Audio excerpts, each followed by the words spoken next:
J'ai aménagé dans la ville de mon petit ami et j'ai enfreint la seule règle que je ne devais pas enfreindre. Et maintenant, j'ai trop peur pour sortir. J'ai rencontré mon petit ami, appelons-le Dan, alors que je vivais dans une ville animée. Il travaillait dans le même bureau que moi. Nous nous connaissions depuis environ 1 ou 2 ans lorsque nous avons commencé à sortir ensemble. Il me racontait des histoires sur sa ville natale et les activités paranormales qui s'y déroulaient. Il faisait partie de ces personnes profondément intéressées par le paranormal. Je ne croyais pas à ces histoires, parce que je ne croyais pas aux trucs paranormaux. Il avait l'air, lui, toujours plein de vie à chaque fois qu'il m'en parlait, ou qu'il me racontait les histoires qu'il avait entendues d'autres personnes. Quelques mois après que nous ayons commencé à sortir ensemble, il a trouvé un emploi dans sa ville natale et y a déménagé. Je voulais le suivre, mais je ne trouvais pas d'offre d'emploi, pendant les premiers mois du moins. J'ai postulé pour quelques emplois dans sa ville et j'en ai finalement décroché un. J'avais tellement hâte de le revoir, car je ne l'avais pas vu depuis des mois. Je me souviens de la façon dont Dan et sa famille m'ont accueilli à bras ouverts lorsque je suis arrivée. Ils m'ont donné de la délicieuse nourriture, des spécialités de chez lui, et j'ai facilement noué des liens avec sa famille. En plus de ses parents, il avait une petite sœur adorable qui représentait beaucoup pour lui. Sa sœur s'appelait Lily. C'était une petite fille timide et calme, qui ne parlait presque à personne. Dan m'avait raconté combien de fois Lily était tombée malade et qu'aucun médecin n'arrivait à trouver ce qui n'allait pas chez elle. Et son silence habituel n'aidait pas. Dan me racontait comment lui et sa famille pensaient que quelque chose d'autre rendait Lily si souvent malade. Le jour où sa famille m'a accueillie, son papa, Tim, m'a amené dans sa chambre. Je me demandais ce qu'il voulait faire. Et il me dit, le regard fixé sur moi. « Ma fille, j'ai entendu dire que tu vas vivre dans cette ville. » J'acquiesce d'un signe de tête. « Alors, il y a des règles que vous devez suivre. Ne pêchez pas sur la jetée après minuit. N'allez pas dans les bois après 21h. Et enfin, ne vous approchez pas de la plage sud au coucher du soleil. Cette dernière règle est celle que vous ne devez jamais enfreindre en toutes circonstances. » Là encore, j'acquiesce silencieusement, même si je ne croyais pas en ces choses. Je ne voulais pas l'offenser, bien que je pensais que tout devait avoir une explication scientifique, et que les choses paranormales étaient inventées par des gens pour passer le temps ou se divertir. Après cela, je suis retournée avec le reste de la famille et la suite de la journée s'est déroulée normalement. Évidemment, il était encore trop tôt pour aménager ensemble. Ne pouvant pas rester plus longtemps chez Dan, j'ai réussi à louer un petit appartement près de chez lui. Nous avions des rendez-vous de temps en temps au fur et à mesure que je m'habituais à sa vie. Même si je ne croyais pas à ce que son père avait dit, j'avais évité d'enfreindre les règles qu'il m'avait mentionnées, ne serait-ce que par respect pour lui. Un jour, alors que nous avions un rendez-vous dans un café local, j'ai évoqué ce dont son père avait parlé, sa liste de règles. « Oui, tant que tu n'es pas là aux heures mentionnées par mon père, tu es en sécurité. » La réaction de Dan m'a surprise. Je dois admettre, le caractère effrayant de ces règles m'atteignait. Au début, j'avais pensé que tout cela n'était qu'un stratagème de son père pour m'effrayer ou s'amuser un peu. Mais vu que lui-même validait ces règles, je n'en étais plus si sûre. Au fur et à mesure que je m'habituais à la ville, j'allais sur cette belle plage pour me détendre. Et j'utilisais une balançoire légèrement dans les bois qui menait à la plage, et de là j'avais une très belle vue. Il y avait toujours cette gentille vieille dame, Mathilda, qui me parlait à chaque fois qu'elle me voyait là-bas. Elle y venait presque tous les soirs afin de chercher du bois. J'ai apprécié ces jours-là. J'ai apprécié nos conversations. Elle me racontait des histoires du passé, de l'époque où elle était jeune. Et tous les jours, quand le coucher du soleil approchait, elle se précipitait chez elle, après bien m'avoir dit que je ne devais pas rester plus longtemps, même si je ne l'aurais pas fait sans qu'elle me le dise. Et un jour, alors que je me détendais sur un banc, à la plage, le soir, je me suis endormie. Juste parce que la nuit précédente avait été très mauvaise et que j'étais simplement fatiguée. J'ai fait un étrange cauchemar où un vieil homme m'étranglait alors que j'étais sur le banc. Je me suis réveillée en sursaut. Bien sûr, personne n'était là. C'était calme, avec le bruit des vagues qui claquaient. Il faisait sombre, avec des nuages dans le ciel ombragé de rouge. J'ai regardé l'heure, c'était déjà le coucher du soleil. Tout d'un coup, j'ai senti un frisson parcourir ma colonne vertébrale. comme si je n'étais pas seule. Je suis vite retournée dans les bois pour rentrer chez moi. Alors que je traversais le petit bout de forêt, j'ai vu la vieille dame, la même qui me parlait régulièrement. Elle était complètement immobile, le dos tourné. Je ne l'ai remarqué que lorsque je me suis suffisamment rapprochée d'elle. Elle n'avait pas de pieds, enfin, je veux dire, elle planait au-dessus du sol. Elle s'est retournée pour me regarder. Ses orbites étaient vides et elle souriait jusqu'aux oreilles. C'était humainement impossible. À l'instant où ça s'est produit, j'ai entendu des rires de femmes venant de toutes les directions. Ils avaient l'air hystériques. Je me bouchai les oreilles et détournai mes yeux d'elle. Puis, quand j'ai regardé où elle se trouvait auparavant, elle avait disparu. J'ai couru le plus vite possible. Les rires étaient toujours là, résonnant dans toutes les directions. Leur volume ne changeait pas, peu importe où j'allais. Je me suis bouché les oreilles et suis rentrée chez moi le plus vite possible. Les gens dans la rue me lançaient des regards bizarres, comme s'ils regardaient quelqu'un devenu fou. Dès que je suis rentrée dans ma maison, les rires se sont arrêtés.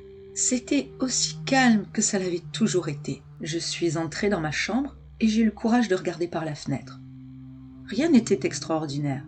J'ai regardé le coucher du soleil et me suis demandé si ça allait continuer. À ce moment, les avertissements de Tim se répétaient dans ma tête. Ne vous approchez pas de la plage sud au coucher du soleil. Je me demandais si c'était ça la plage dont il m'avait parlé auparavant. J'étais inquiète de ce qui pourrait arriver ensuite. J'ai arrêté d'aller à cette plage, mais le sentiment était toujours là. J'avais l'impression que quelque chose m'observait, peu importe où j'allais. Parfois, je sentais quelqu'un toucher mon épaule ou tirer légèrement mes vêtements. Et personne n'était là quand je me retournais pour regarder. Je n'en ai pas parlé à Dan, ni à personne. Je croyais que c'était mon fardeau, à moi seule. Je n'ai pas non plus vu la vieille femme pendant plusieurs jours. Depuis l'événement, j'ai utilisé mon temps libre pour me promener plutôt en ville.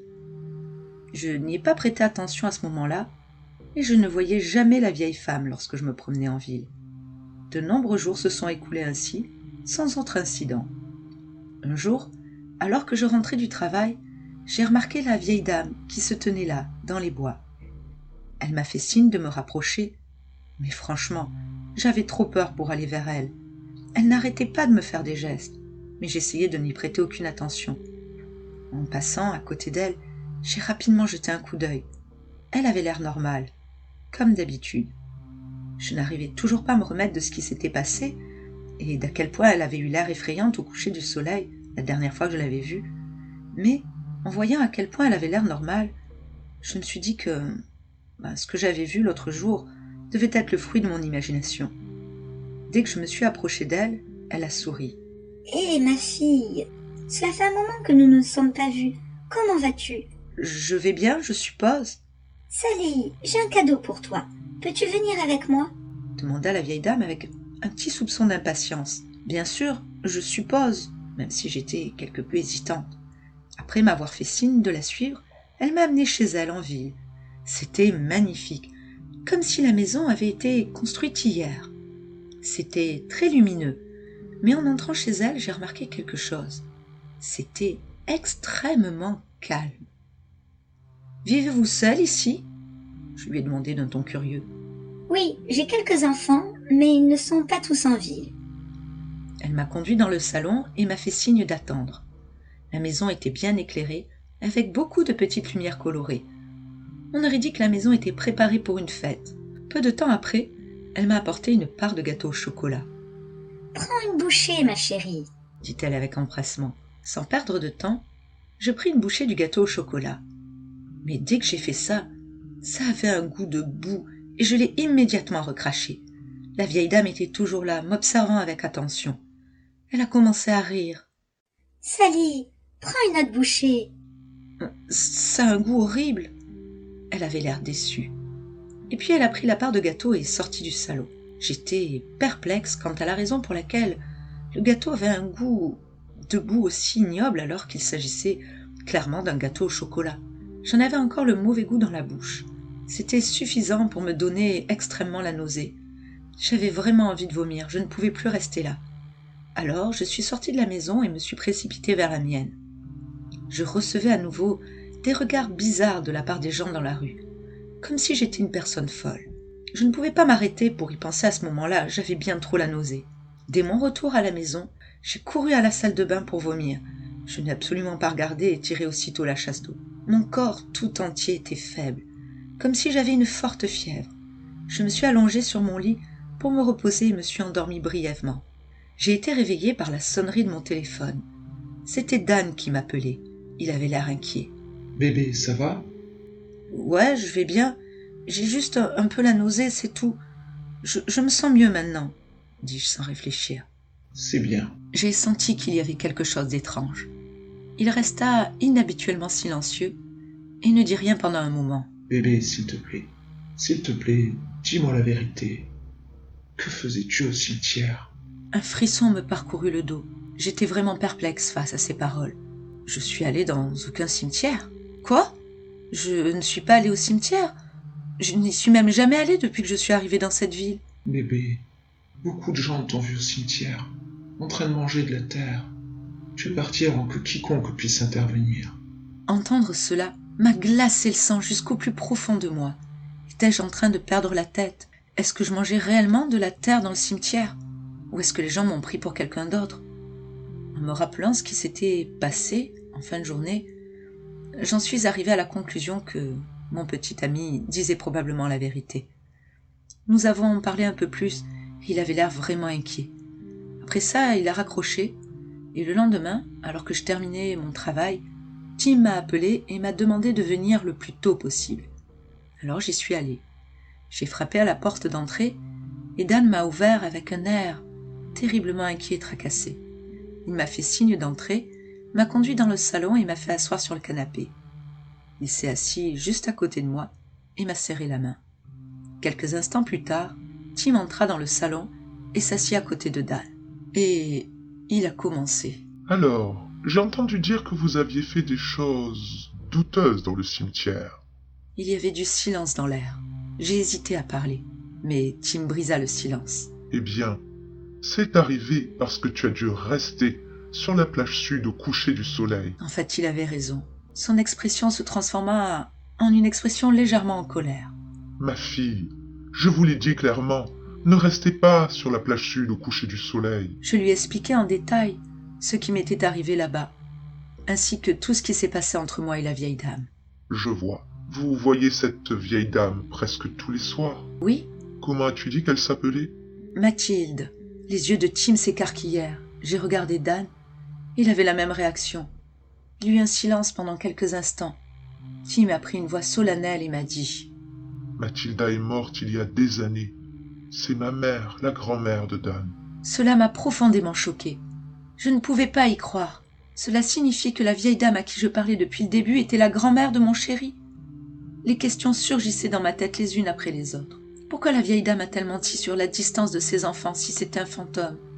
Est-ce qu'elle était méchante ou quoi ? Je ne comprenais plus rien. « Alors, c'est la forme qu'elle a pris, hein ? » dit Tim, comme s'il se parlait à lui-même. Que veux-tu dire ? Cette vilaine chose, ce n'est pas réel. Elle n'est pas réelle. Ce n'est qu'une forme parmi tant d'autres que prend cette vilaine chose. Même ma fille, Lily. Tim s'arrêta brusquement, et Dan le rassura en lui tenant la main. Alors il continua. Ma fille, Lily. Cette chose la tourmente aussi. Nous ne l'avons réalisée que récemment.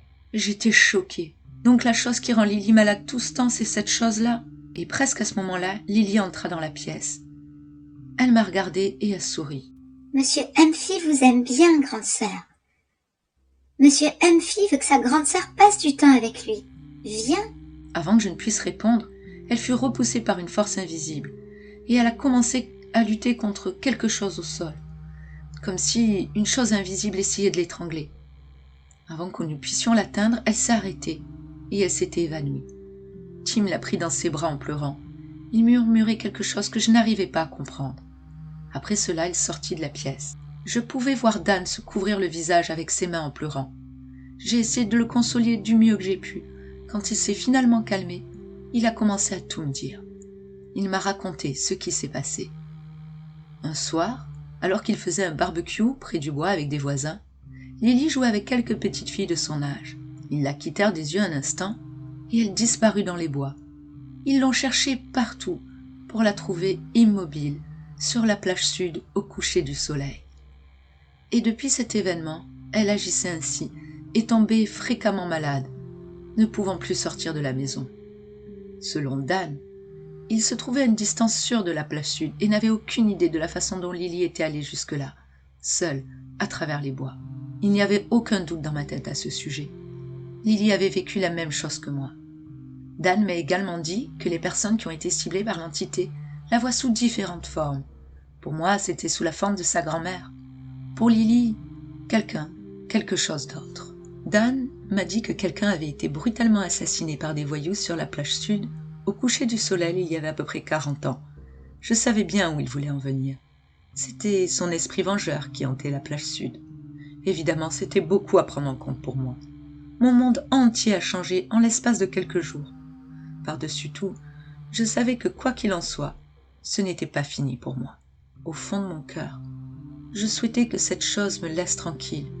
Autant que je ne voulais pas croire que c'était réel, autant je le faisais. Je me demandais pourquoi les autres allaient bien, alors même qu'ils allaient à la plage sud au coucher du soleil. Pourquoi Lily ? À ce jour, je ne le saurais jamais, et Dan ne semblait pas plus avoir de réponse. Les jours suivants, l'activité s'est intensifiée.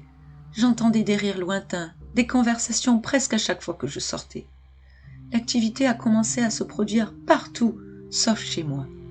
L'autre jour, en terrasse, ma tasse de café a été poussée par une force invisible, la brisant en 1000 morceaux lorsqu'elle a heurté le sol. Une autre fois, je voyais des ombres se déplacer à des vitesses humainement impossibles. J'ai donc réduit le temps que je passais dehors. Sur mon lieu de travail, ça s'est également aggravé. Les figures de l'ombre que je voyais là-bas ont évolué vers des entités contre nature. Un jour en particulier, alors que je travaillais au-delà des heures normales, sans personne d'autre que moi, j'ai aperçu quelque chose dans le coin de mon œil. Dans une cabine, dans la même rangée que la mienne, j'ai vu un visage, semblable à une ombre, centré à l'exception de son œil gigantesque. Seule la moitié de son visage était visible. J'ai sursauté. Je ne l'ai vu qu'un instant. Je n'ai pas quitté des yeux la cabine dans laquelle il se trouvait et je suis allée vers elle. Et bien entendu, la cabine était vide. J'avais trop peur à ce moment-là, alors j'ai décidé de rentrer chez moi. En arrivant à la sortie, j'ai vu une créature, la même créature d'avant, avec ses yeux gigantesques. Cette fois, son visage était visible, un visage déformé. Et le pire était son corps, qui ressemblait à un mélange d'un culturiste avec une araignée. Il avait comme 8 pattes sur un torse humain. En le voyant, j'ai entendu des femmes hystériques rire de toutes parts, du moins. C'est ce dont je me souviens avant de m'évanouir. Le lendemain, tôt le matin, je me suis réveillée dans le cimetière, sans savoir comment j'y étais arrivée. J'ai regardé les parties visibles de la route, il n'y avait personne autour. Normal, puisque c'était tôt le matin après tout. Je me suis rapidement précipitée vers ma maison, mon corps souffrant de douleur. Une fois arrivée chez moi, j'ai décidé d'appeler quelqu'un, n'importe qui puisse m'aider.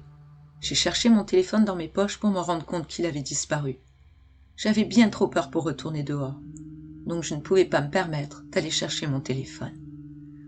J'ai décidé de prendre une douche avant d'aller me coucher.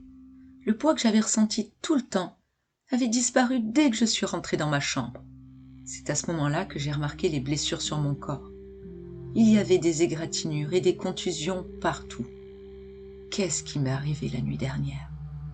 L'image de la créature, ressemblant à une araignée, persistait dans ma tête. Ses yeux gigantesques, son visage déformé. J'espérais si possible ne plus jamais revoir cette créature. Je me suis allongée sur mon lit pour me reposer un peu, et peu de temps après j'ai entendu des coups sur la porte. J'ai ouvert et c'était Dan. Il avait l'air inquiet et triste. Il m'a demandé de tout lui raconter, ce que j'ai fait. Il a appelé son père et lui a raconté toute l'histoire. Et ils m'ont proposé de m'aider.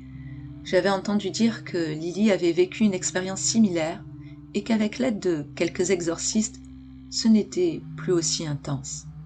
Depuis, je ne sors plus beaucoup de chez moi. Je suis actuellement avec un congé, car il m'est impossible de travailler. J'ai vu quelques exorcistes, mais mon état ne s'est pas amélioré. Chaque fois que je sors de chez moi, je vois dans l'ombre cette créature ressemblant à une araignée qui me regarde. Parfois il disparaît. D'autres fois il court vers moi à une vitesse inhumaine et je m'évanouis, pour me réveiller avec des égratignures sur tout le corps. Oh, j'ai aussi compris que rester dans ma maison l'éloignait. Je passe donc de plus en plus de temps chez moi. Dan m'aide avec la nourriture et les courses. Dieu merci, j'ai un merveilleux petit ami comme lui. J'ai trop peur pour sortir. En même temps, je souhaite me débarrasser de cette malédiction, fantôme, araignée ou quoi que ce soit. Je resterai donc à l'abri dans mon refuge, jusqu'à ce que des exorcistes parviennent à me débarrasser de cette entité.